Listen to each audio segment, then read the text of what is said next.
तो बच्चों सभी को नमस्कार। आज मैं आपके सामने एक संधि का एक लास्ट प्रकार क्या है, विसर्ग संधि। विसर्ग संधि के लिए आप सभी को स्वागत करती हूँ। हम सब आज क्या सीखेंगे, विसर्ग संधि के बारे में हम समझेंगे आज। इतना अभी इसके पहले क्या है, यहाँ पर दीर्घ ये क्या है, स्वर संधि और व्यंजन संधि के बारे में आप सभी समझे हैं।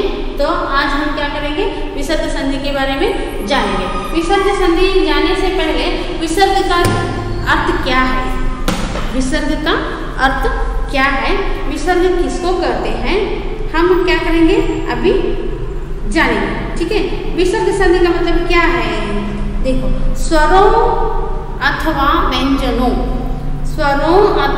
व्यंजनों के साथ विसर्ग के मेल से विसर्ग में जो परिवर्तन होता है उसे विसर्ग संधि कहते हैं। देखो इसका एक अर्थ क्या है, विसर्ग संधि का एक अर्थ क्या है, यहाँ पर विसर्ग संधि का अर्थ क्या है, क्या है यहाँ पर, स्वरों अथवा व्यंजनों, व्यंजनों के साथ क्या है यहाँ पर, विसर्ग व्यंजनों के साथ विसर्ग हम कैसे लिखते हैं, ऐसे लिखते हैं, विसर्ग ऐसे लिखते हैं। ठीक है, इसको हम विसर्ग कहते हैं, इसको हम क्या कहते हैं, विसर्ग कहते हैं। विसर्ग के मेल से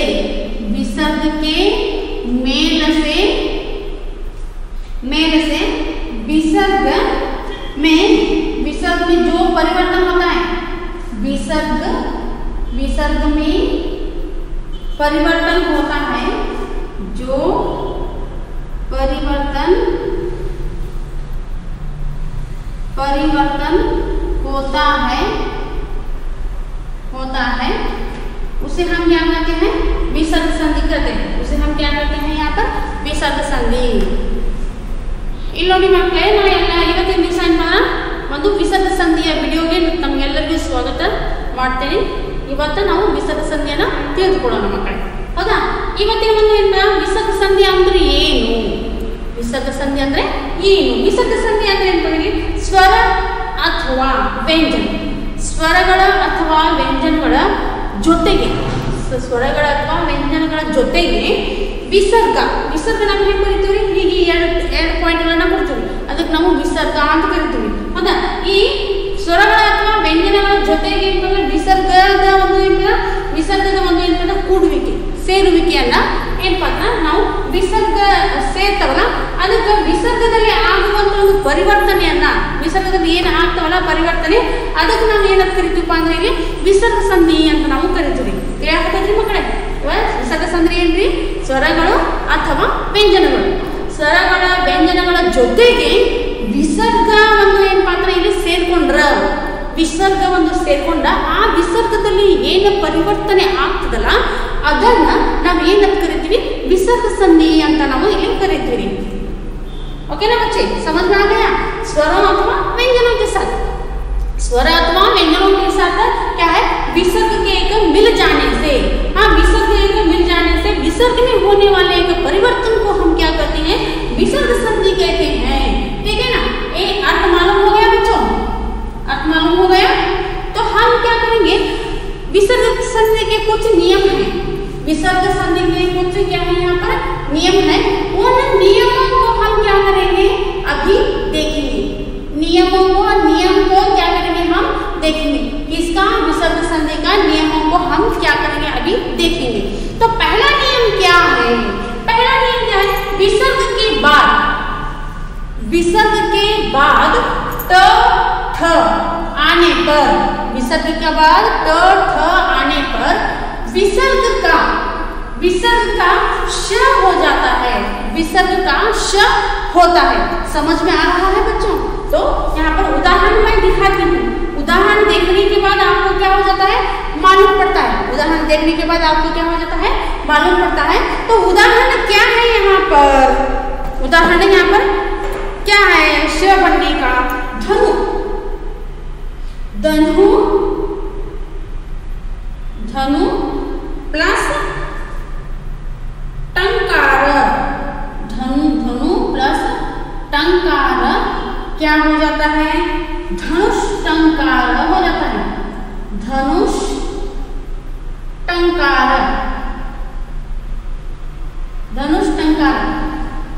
यहां पर क्या से क्या हो गया, देखो विसर्ग के बाद, ये विसर्ग है ना, यह विसर्ग है, ये इसके बाद क्या है, ट आया है, इसके बाद क्या है, ये ट आने दो अथवा ये ट आने दो, जो भी ट आने दो, तो इसका क्या हो जाता है यहाँ पर, विसर्ग के, विसर्ग का यहाँ पर यह विसर्ग, विसर्ग के स्थान पर क्या हो जाता है, श होता है, श होता है, विसर्ग के स्थान पर क्या हो जाता है, यहाँ पर श हो जाता है। इसको हम क्या कहते हैं, एक विसर्ग संधि का एक ट आने पर विसर्ग का श बनता है।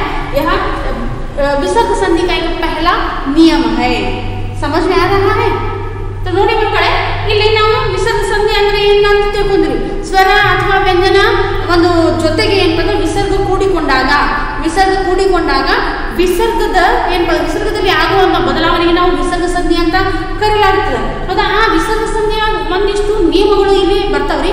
ಅದರಲ್ಲಿ ಮೊದಲನೆಯ ನಿಯಮ ಯಾವ ಏನನ್ನ ತಿಳಿಸ್ತದ್ರಿ ನಮಗ ಅಂತಂದಾಗ, ವಿಸರ್ಗದ ನಂತರ ವಿಸರ್ಗದ ನಂತರ ಟ ಠ ಬಂದಾಗ, ಬಂದಾಗ ವಿಸರ್ಗದ ಏನಪ್ಪ ಅಂದ್ರೆ ಇಲ್ಲಿ ಶ ಆಗಿ ಪರಿವರ್ತನೆ ಆಗ್ತದೆ. ಅಂದ್ರೆ ಇಲ್ಲಿ ಈಗ ನೋಡಿ, ಈಗ ಧನು ಐತಿ, ಇಲ್ಲಿ ವಿಸರ್ಗ ಐತಿ, ಇಲ್ಲಿ ಇದು ವಿಸರ್ಗ ಐತಿ. ಈ ವಿಸರ್ಗದ ನಂತರ ಏನ್ ಬರ್ಬೇಕು, ಠ ಬರ್ಬೇಕ್ರಿ, ಟ ಅಥವಾ ಠ ಬರ್ಬೇಕು.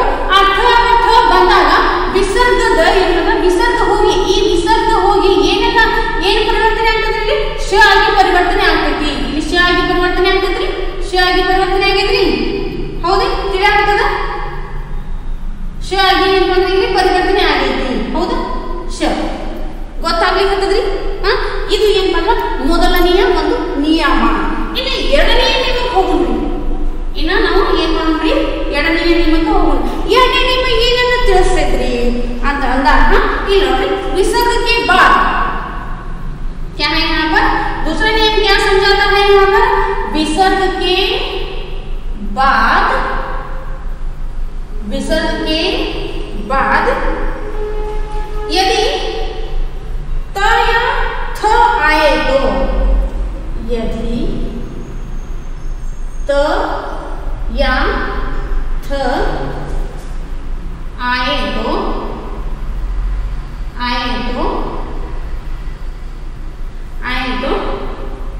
विसर्ग का क्या है यहाँ पर, विसर्ग का क्या हो जाता है, स, हलचल स, यानी आधा स होता है, यानी आधा स हो जाता है, स होता है। समझ में आ रहा है बच्चों? हाँ, समझ में आ रहा है? तो देखो इधर उदाहरण के लिए मैं उदाहरण बताती हूँ, तो आपको समझ में आ जाता है। हाँ, आपको समझ में आता है। नमः प्लस ते क्या हो जाता है, नमस्ते, नमस्ते। नेक्स्ट दूसरा एक क्या है यहाँ पर, और एक मैं बताती हूँ, अंतः, अतः प्लस तल, अंतस्थल क्या है, अंतस्थल।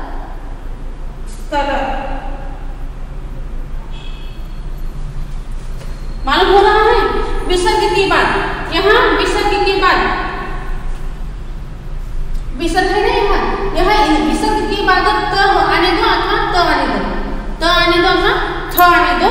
उसके विसर्ग के स्थान पर क्या हो जाता है, विसर्ग के स्थान पर आर्धस अथवा श, हलचल स क्या हो जाता है, आ जाता है। तो यहाँ पर आर्धस है, यहाँ पर आर्धस आ गया, तो नमस्ते। ऐसे नमः प्लस ते नमस्ते। अंतः ಅಂತಃಸ್ಥಲ ಅಂತಸ್ಥಲ ऐसे यहाँ पर एक दूसरा नियम बताता है। ಇಲ್ಲಿ ನೋಡಿ ಮಕ್ಕಳೇ, ಎರಡನೆಯ ಒಂದು ನಿಯಮ ಏನನ್ನ ನಮಗೆ ತಿಳಿಸಿದ್ರಿ ಅಂತಂದಾಗ ವಿಸರ್ಗದ ನಂತರ ತ ಅಥವಾ ಥ ಬಂದರೆ ಆ ವಿಸರ್ಗ ಹೋಗಿ ವಿಸರ್ಗದ ಒಂದು ಸ್ಥಾನದಲ್ಲಿ ಅರ್ಧ ಸ ಆಗ್ತದೆ। ಉದಾಹರಣೆ ನಮಃ ಪ್ಲಸ್ ತೆ ನಮಸ್ತೆ, ಅಂತಃ ಪ್ಲಸ್ ಸ್ಥಳ ಅಂತಸ್ಥಲ, ಹೀಗೆ ಮಾತ್ರ ಇಲ್ಲಿ ಆಗ್ತದೆ, ಹೌದಾ। नेक्स्ट अभी तीसरा नियम क्या समझाता है? यहाँ पर विसर्ग के बाद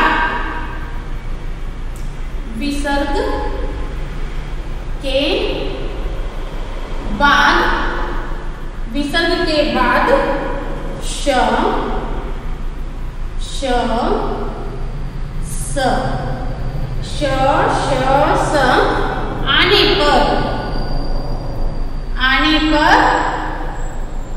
आने पर विसर्ग का क्रमशः क्या बोलते हैं? श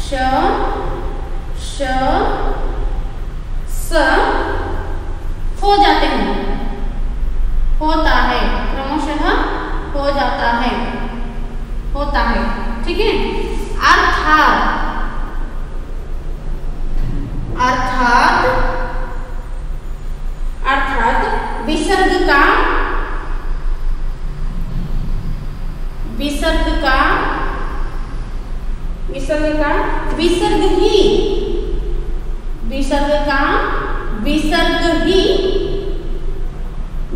ही रह जाता है। क्या है इसका मतलब? क्या है? तो विसर्ग के बाद श आने दो, स आने दो, वो आने पर क्या है? क्रमशः श ही आता है, क्रमशः पूर्ण समस्त एक पद में श ही आता है। तो इसका एक अर्थ क्या है? यहाँ पर विसर्ग ही रह जाता है। विसर्ग कैसा रहता है ना, वैसे ही यहाँ पर कंटिन्यू होता है। समझ में आ रहा है? तो यहाँ पर उदाहरण हम देखेंगे। उदाहरण देखने के बाद आपको क्या होता है मालूम पड़ता है। उदाहरण देखने के बाद आपको क्या हो जाता है यहाँ पर मालूम पड़ता है। तो नीह प्लस संदेह,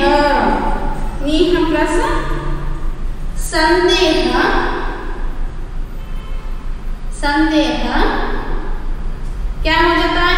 निस्संदेह। क्या होता है यहाँ पर? निस्संदेह होता है।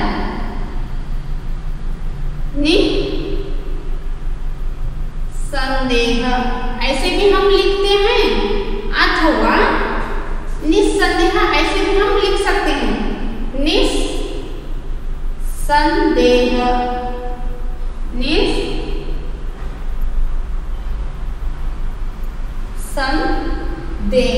ऐसे भी हम लिख सकते हैं, ठीक है। दूसरा एक उदाहरण क्या है यहाँ पर? देखो दूसरा, नीह प्लस शब्द, निशब्द। यहाँ पर क्या हो रहा है? निशब्द। हम निशब्द ऐसे भी लिख सकते हैं, अथवा ऐसे भी लिख सकते हैं, निशब्द ऐसे भी हम क्या कर सकते हैं? लिख सकते हैं, ठीक है ना। समझ में आ रहा है? हाँ, ऐसे क्या है यहाँ पर? देखो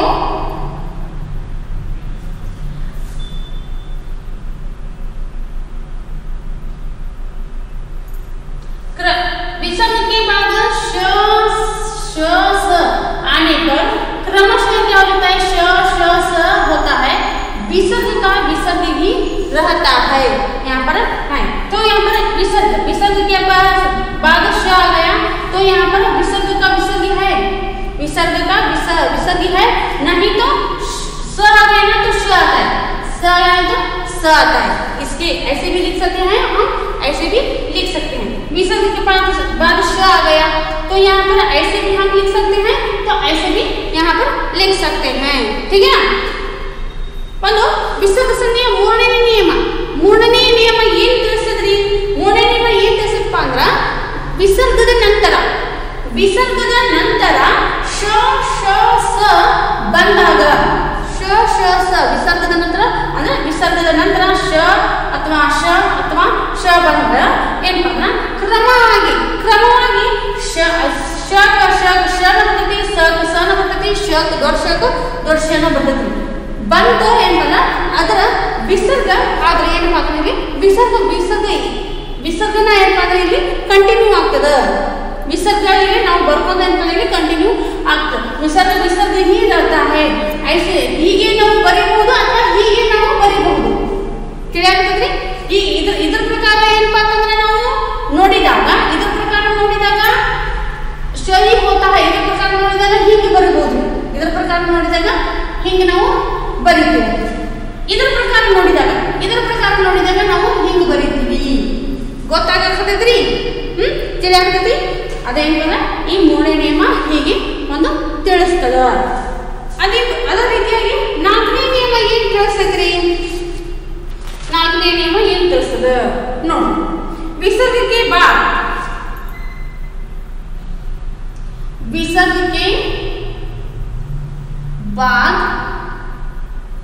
विसर्ग के बाद छ अथवा छ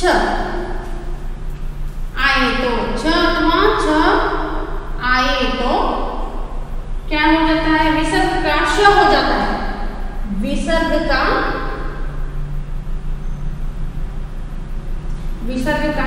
क्या हो जाता है? श हो जाता है. ठीक है. उदाहरण के लिए हम क्या करेंगे? अभी उदाहरण देखेंगे. उदाहरण के लिए क्या है?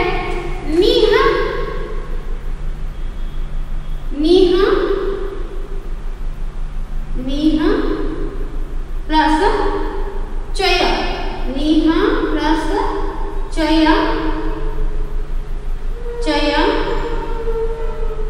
नीह प्लस चय क्या होता है यहाँ पर? निश्चय.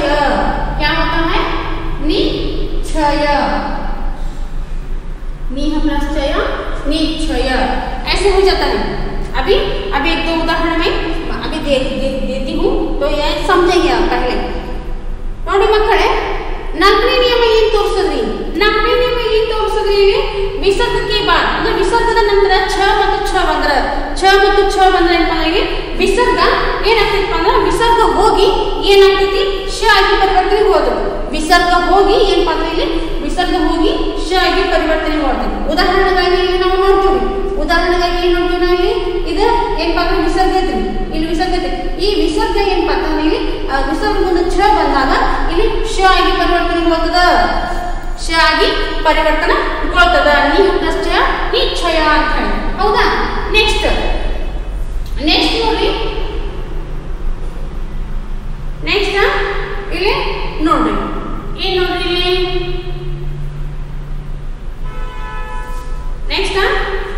ಉದಾಹರಣೆ ಏನೈತಿ? ನೀಹ ಪ್ಲಸ್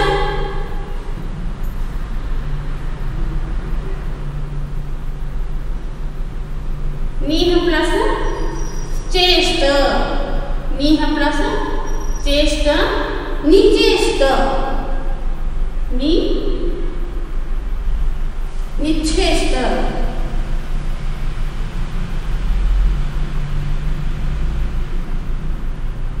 निचेष्ट. ಇನ್ನೊಂದು ಉದಾಹರಣೆ ಆದದ್ದು ನೀಹ ಪ್ಲಸ್ ಛಲ निच्छल, नीह प्लस छल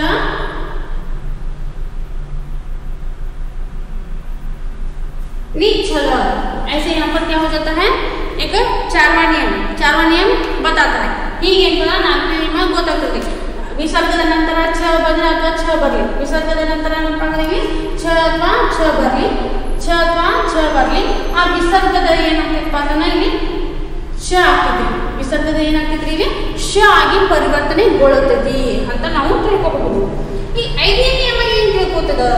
5ನೇ ನಿಯಮ ಏನ್ ತಿಳಿಸತ್ರಿ ನೋಡು. 5ನೇ ನಿಯಮ विसर्ग के बाद, विसर्ग के बाद, विसर्ग के बाद क्या है? ख, ख,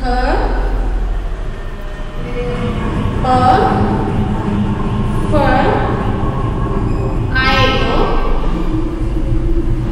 आए तो विसर्ग विसर्ग ही रहता है, विसर्ग विसर्ग ही रहता है, विसर्ग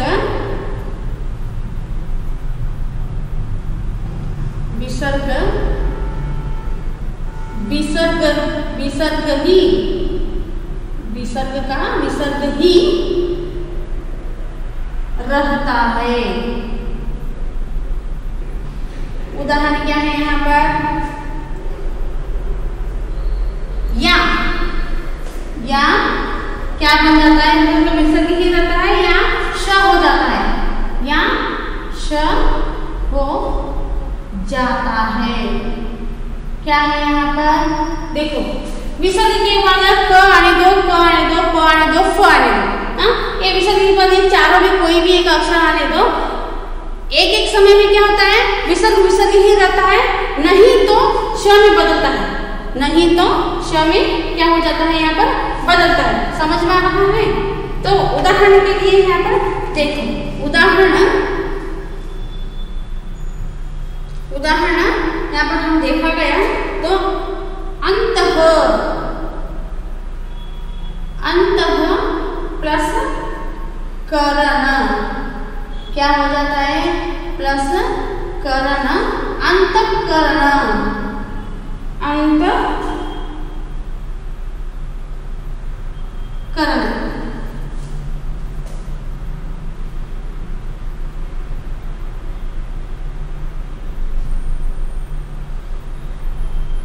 अंतःकरण ऐसे होता है, ठीक है ना?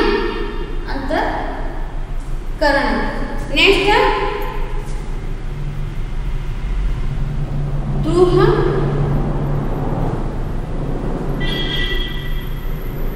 प्लस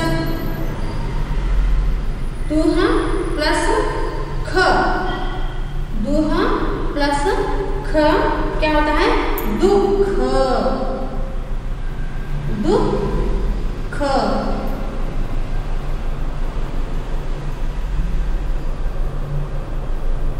समझ में आ रहा है? ಇಲ್ಲ 5ನೇ ನಿಯಮ ಏನು ತಿಳಿಸಿದ್ರಿ ನಮ್ಮನ್ನ? ವಿಸರ್ಗದ ನಂತರ ख ख प फ ಬಂದ್ರೆ ಏನಪ್ಪ ವಿಸರ್ಗ ವಿಸರ್ಗ ಹಾಗೆ ಉಳಿತೈತಿ. ಇಲ್ಲಂದ್ರೆ ಒಂದೊಂದು ಶಬ್ದದೊಳಗೆ ಏನಪ್ಪ ಅಂದ್ರೆ ಇಲ್ಲಿ ಶ ಆಗಿ ಪರಿವರ್ತನೆ ಹೋಗ್ತೈತಿ ಅಂತ. ಅಂತಹ ಪ್ಲಸ್ ಕರ್ಣ ಇದು ವಿಸರ್ಗ ನಂತರ ಕ ಬಂದ್ರಿ, ಕ ಅಂದ್ರೆ ಇದು ವಿಸರ್ಗನ ಏನಪ್ಪ ಅಂದ್ರೆ ಇಲ್ಲಿ ಏನಾದ್ರು ಒಂದು ಪರಿವರ್ತನೆ ಆಗ್ತದೆ. ವಿಸರ್ಗ ಏನಪ್ಪ ಅಂದ್ರೆ ಇಲ್ಲಿ ವಿಸರ್ಗನ ಉಳಿತೈತಿ, ವಿಸರ್ಗ ವಿಸರ್ಗಕ್ಕೆ ಏನಪ್ಪ ಅಂದ್ರೆ ಇಲ್ಲಿ ಉಳಿತೈತಿ. ಹೌದಾ? ಇನ್ನೊಂದು ನಾವು ಏನ್ ಮಾಡೋಣ? ಉದಾಹರಣೆ ನೋಡೋಣ. ಯಾವ್ದಪ್ಪ ಅಂದ್ರೆ ನೀಹ ಪ್ಲಸ್ ಫಲ, ನೀಹ ಪ್ಲಸ್ ಫಲ ಪ್ಲಸ್ ಫಲ ನಿಷ್ಫಲ ಅಂತ ಬರ್ತದ್ರಿ. ಏನ್ ಬರ್ತದ್ರಿ?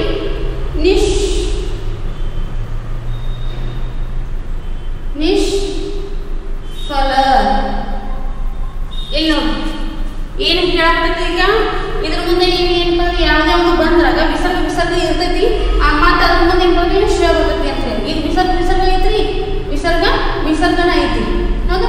ವಿಸರ್ಗ ವಿಸರ್ಗ ಏನೈತಿ ಅದ್ರ ಮುಂದೆ ಶ ಆಗಿ ಪರಿವರ್ತನೆ ಮಾಡ್ತೀವಿ, ಶ ಆಗಿ ಪರಿವರ್ತನೆ ಮಾಡ್ತೀವಿ. ವಿಸರ್ಗ ವಿಸರ್ಗ ಬಂದ್ರ ವಿಸರ್ಗ ವಿಸರ್ಗ ಇರ್ತದ, ಅದ್ರ ಮುಂದೆ ಏನ್ ಮಾತ ಶ ಆಗಿ ಒಂದು ಪರಿವರ್ತನೆ ಆಗ್ತೈತಿ. दुह प्लस कर्म दुष्कर्म। और एक क्या है यहाँ पर? दुह प्लस कर्म दुष्कर्म। ಏನಾಗ್ತದೆ? ಹಿಂಗೂ ನಾವು ಏನಾದ್ರು ಹಿಂಗೂ ಬರ್ತವೆ ದುಷ್ಕರ್ಮ ಅಂತ ಹೇಳಿ. ಹೌದಾ? ಬರಬಹುದು, ಒಮ್ಮೆ ಬಿಡಬಹುದು. ವಿಸರ್ಗದ ಮುಂದೆ ಒಮ್ಮೆ ಬರಬಹುದು, ಒಮ್ಮೆ ಇಲ್ಲಿ ಏನಪ್ಪ ಇಲ್ಲಿ ಬರಲಿಲ್ಲ. ಹೌದು, ಹೀಗೆ ಏನಪ್ಪ ಅಂದ್ರೆ ಈ ಒಂದು 5ನೇ ನಿಯಮ ಏನಪ್ಪ ಅಂದ್ರೆ ತಿಳಿಸ್ಕೊಡ್ತೀವಿ. ವಿಸರ್ಗದ ಮುಂದೆ ಕ ಕ ಬಂದ್ರೆ ಕ ಕ ಫ ಫ ಬಂದ್ರೆ ಏನಪ್ಪ ಅಂದ್ರೆ ಇಲ್ಲಿ ವಿಸರ್ಗ ಇರ್ತೈತಿ. ಒಂದೊಂದು ಶಬ್ದದೊಳಗೆ ಏನಪ್ಪ ಅಂದ್ರೆ ಇಲ್ಲಿ ವಿಸರ್ಗ ಹೋಗಿ ಶ ಒಂದು ಪರಿವರ್ತನೆ ಆಗ್ತೈತಿ ಅಂತ ಇಲ್ಲಿ ನಾವು ನೋಡ್ಬೋದು. ನೆಕ್ಸ್ಟ್ ಏನೈತಿ ಪಾಠದಲ್ಲಿ ಇಲ್ಲಿ 6ನೇ ಒಂದು ನಿಯಮ ಏನು ತಿಳಿಸುತ್ತೆ? विसर्ग के बाद कोई मृदु व्यंजन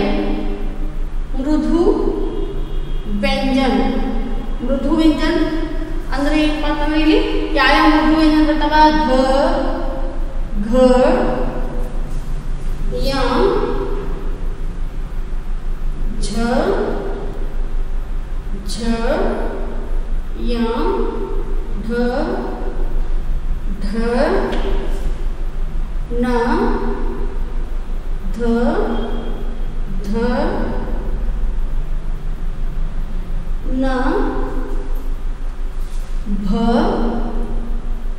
भ म य र य र य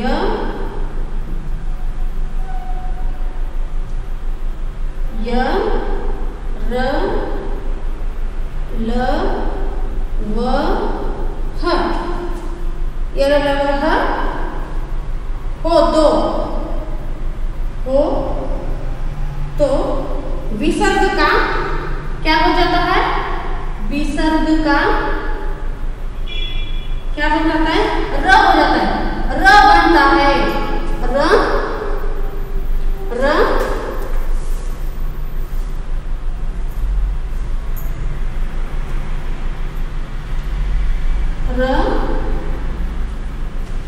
हो जाता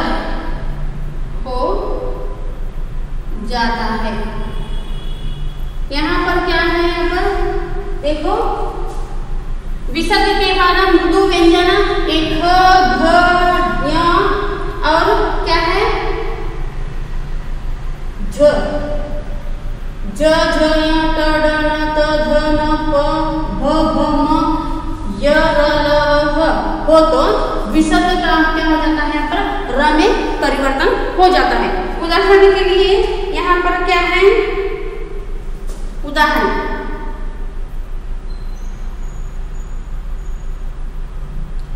दुह प्लस दशा दुर्दशा,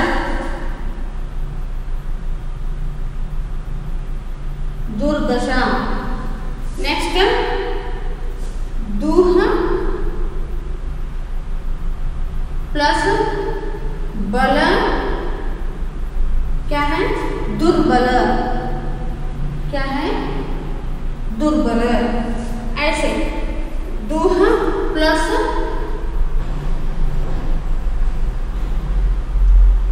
लाभ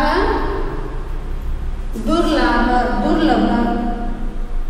सॉरी दुह प्लस लभ इज इक्वल टू दुर्लभ। ठीक है, ऐसे यहाँ पर क्या हो जाता है? ये सभी कौन से जो भी अक्षर मृदु व्यंजन आने दो उसके स्थान पर क्या हो जाता है? र में परिवर्तन हो जाता है। ಇಲ್ಲಿ ನೋಡಿ ಮಕ್ಕಳೇ, 6ನೇ ನಿಯಮ ಏನು ತಿಳಿಸಿದ್ರಿ?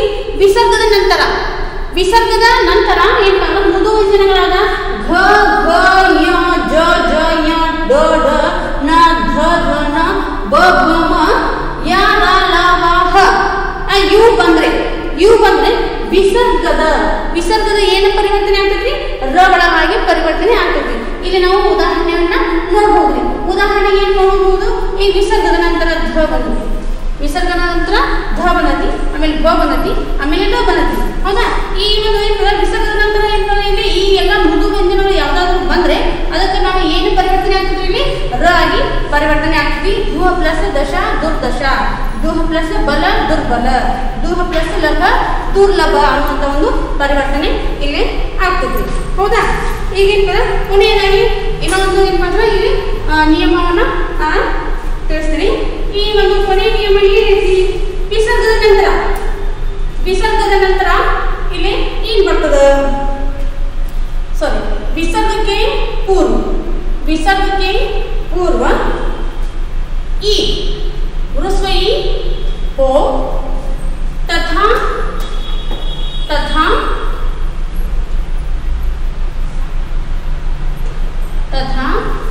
क्या है यहाँ पर? बाद में क्या आना है? र हो तो क्या आता है यहाँ पर? विसर्ग का लोप होकर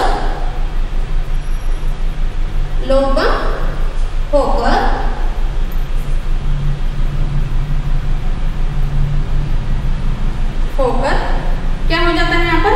ई का ह्रस्व ई का क्या हो जाता है? दीर्घ ई में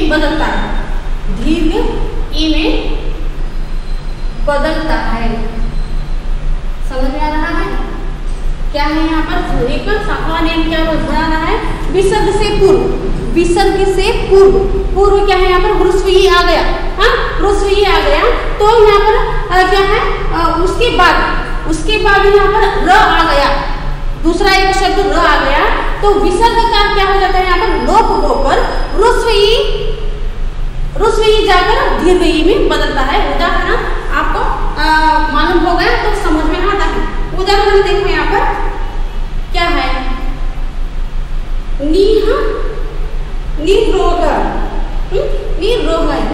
प्लस रोग क्या है?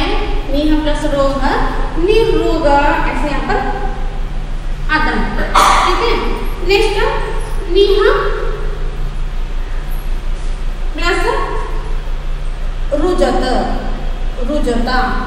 नीह प्लस रुजता सॉरी यहाँ दीर्घ होना है, यहाँ क्या है? निरोग क्या है यहाँ पर होता है और निरुजता यहाँ पर यहाँ होता है और यहाँ पर नीह प्लस रस नीरस क्या होता है? नीरस यहाँ पर होता है। ಇಲ್ಲಿ ನೋಡ್ರಿ ಏಳನೇ ನಿಯಮ ಏನಪ್ಪ ಅಂದ್ರೆ ಇದು ಕೊನೆ ನಿಯಮ. ಈ ನಿಯಮ ಏನಪ್ಪ ಏನೇನು ತಿಳಿಸ್ಕೊಡ್ತದಪ್ಪ ಅಂತಂದ್ರೆ ವಿಸರ್ಗದ ಮೊದಲು ಪೂರ್ವ ಅಂದ್ರೆ ಏನ್ರಿ? ಮೊದಲು ಅಂದ್ರೆ ಏನ್ರಿ? ವಿಸರ್ಗದ ಮೊದಲು ಇಲ್ಲೇನ್ರಿ? ಈ ವಿಸರ್ಗದ ಮೊದಲು ಏನಪ್ಪ ಅಂತಂದ್ರೆ ಏನ್ ತಿಳಿಸ್ಕೊಡ್ತದ? ಈ ವಿಸರ್ಗದ ಮೊದಲು ಏನು? ह्रस्व ई ಐತಿ, ಅಕ್ಷರ ಏನೈತ್ರಿ? ह्रस्व ई ಐತಿ. ಈ ह्रस्व ई ನಂತರ ಎರಡನೇ ಒಂದು ಶಬ್ದ ಏನ್ ಬರ್ತದಪ್ಪ ಅಂದ್ರೆ ಇಲ್ಲಿ ರ ಕುಡ್ಕೊಂಡಿರ್ತದೆ. ರ ಬಂದಾಗ ಏನಾಗ್ತೈತಪ್ಪ ಅಂದ್ರೆ ಸಮಸ್ತ ಪದಗಳದ ಏನಂದ್ರೆ ಇಲ್ಲಿ ದೀರ್ಘ ह्रस्व ई ಹೋಗಿ ದೀರ್ಘ ಈ ಏನಪ್ಪ ಇಲ್ಲಿ ಪರಿವರ್ತನೆ ಆಗ್ತದ. ನೋಡಿ ಇಲ್ಲಿ ತಿಳಿಯಾದತ್ರಿ? ವಿಸರ್ಗದ ಪೂರ್ವ ಏನಪ್ಪ ಅಂದ್ರೆ ಇಲ್ಲಿ ह्रस्व ई ಐತಿ, ಅದರ ನಂತರ ಎರಡನೇ ಶಬ್ದ ಏನಪ್ಪ ಅಂದ್ರೆ ರ ಕುಡ್ಕೊಂಡಿದ್ರಿ. ಶಬ್ದಗಳು ರ ಕುಡ್ಕೊಂಡಾಗ ಈ ಒಂದು ಪರಿಸ್ಥಿತಿ ಇದ್ದಾಗ ಒಂದು ಸಮಸ್ತ ಪದಗಳದ ಏನಂದ್ರ ह्रस्व ಈ ಹೋಗಿ ದೀರ್ಘ ಈ ಇಲ್ಲಿ ಆಗ್ತದ್ರಿ. ಗೊತ್ತಾಗ್ಲಿಕ್ಕಂದ್ರಿ ಇದ್ರೊಳಗೆ ಯಾವ ತರ ಒಂದು ಏನಪ್ಪ ಅಂದ್ರೆ ಯಾವ ನಿಯಮಗಳನ್ನ ನಿಮ್ಗೆ ತಿಳಿಲಿಕ್ಕಂದ್ರ ನೀವೇನ್ ಮಾಡ್ರಿ? ಕಮೆಂಟ್ ಬಾಕ್ಸ್ ಒಳಗೆ ಕಮೆಂಟ್ ಮಾಡ್ರಿ. ಆಮೇಲೆ ಏನಪ್ಪ ಮತ್ತೊಮ್ಮೆ ನಾನು ನಿಮಗೆ ತಿಳಿಸ್ಲಿಕ್ಕೆ ಪ್ರಯತ್ನ ಮಾಡ್ತೀನಿ.